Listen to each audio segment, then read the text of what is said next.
എല്ലാ കൂട്ടുകാർക്കും എൻ്റെ വീഡിയോയിലേക്ക് സ്വാഗതം. ഞാൻ ആദ്യമായിട്ട് ചെയ്ത 5 കൂൺ ബെഡിൽ ഒരെണ്ണം ട്രൈക്കോഡർമ ബാധിച്ച് പോയി. ആ കൂൺ ബെഡ് ഞാൻ ഷെഡിൽ നിന്നെടുത്ത് പുറത്ത് വെച്ചിരിക്കുകയാണ്. അല്ലെങ്കിൽ മറ്റു കൂൺ ബെഡിനെയും കൂടെ ബാധിക്കുമല്ലോ എന്നോർത്തെടുത്ത് ഞാൻ പുറത്ത് വെച്ചാണ്. കംപ്ലീറ്റ് പച്ച കളറായി തുടങ്ങി. ഇത് ഞാൻ ചെയ്തിരിക്കുന്നത് മെഷ് പല്ലറ്റിലാണ്. അതെന്ത് പറ്റിയെന്നറിയത്തില്ല. ചൂടുവെള്ളമൊക്കെ ഒഴിച്ച് പ്രോപ്പറായ രീതിയിൽ തന്നെയാണ് ഞാൻ ചെയ്തത്. പക്ഷേ ഈ ബെഡ് കേടായിപ്പോയി. മറ്റു ബെഡുകൾ ഇങ്ങനെ നിൽക്കുന്നു, ഒന്നും വിരിഞ്ഞിട്ടില്ല, ഇങ്ങനെ നിൽക്കുന്നു. ചെയ്തതിൽ ഒരു ബെഡ് പോയി. അതിൻ്റെ വിഷമത്തിലാണ് ഞാൻ.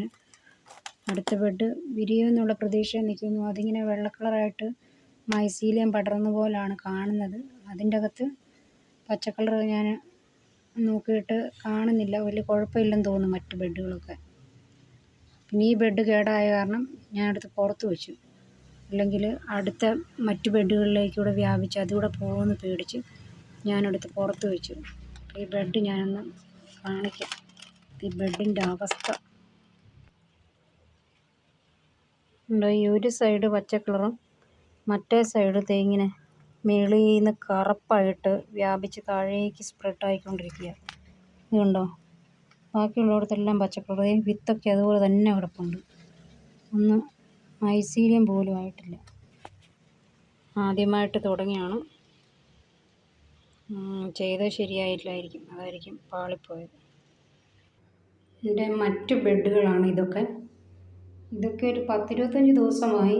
ഇപ്പോഴും ഒരു കൂൺ മുട്ട് പോലും വന്നിട്ടില്ല. വരുമെന്നുള്ള പ്രതീക്ഷ ഞാനിങ്ങനെ ഇരിക്കുന്നു. പിന്നെ അടുത്ത ബെഡാണ് ഇത്. ഇവത്തിന്ന് ഒരു ചെറിയൊരു കൂൺ കിട്ടി കേട്ടോ. ഈ കാണുന്ന ബെഡിൽ നിന്ന് അത്രയും മൈസീലിയം പടർന്നിട്ടില്ല, എങ്കിലും ഒറ്റ കൂൺ കിട്ടി. ഇതടുത്ത ബെഡ്. ഇതാണ്ട് മൈസീലിയം പോലെ പടർന്നു വരുന്നുണ്ട്. ഈ ബെഡിനൊന്നും വലിയ കുഴപ്പങ്ങൾ കാണുന്നില്ല. പിന്നെ അടുത്ത ബെഡാണിത്. ഈ കാണുന്ന എല്ലാ ബെഡും 15 ദിവസം കഴിഞ്ഞ് കീറിക്കൊടുത്ത് രാവിലെയും വൈകിട്ടുമായിട്ട് ഞാൻ വെള്ളം സ്പ്രേ ചെയ്യുന്നുണ്ട്. പക്ഷേ ഇതുവരെ മുട്ടൊന്നും വന്നിട്ടില്ല.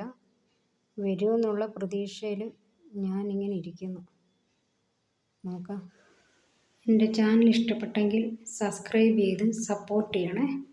ഓരോ വീഡിയോയിൽ പുതിയ പുതിയ കൂൺ വിശേഷങ്ങളുമായിട്ട് ഞാൻ നിങ്ങൾക്ക് മുമ്പിലേക്ക് വരുന്നതായിരിക്കും. അപ്പോൾ എല്ലാവർക്കും താങ്ക് യു, നന്ദി. അടുത്ത വീഡിയോയിൽ വീണ്ടും കാണാം.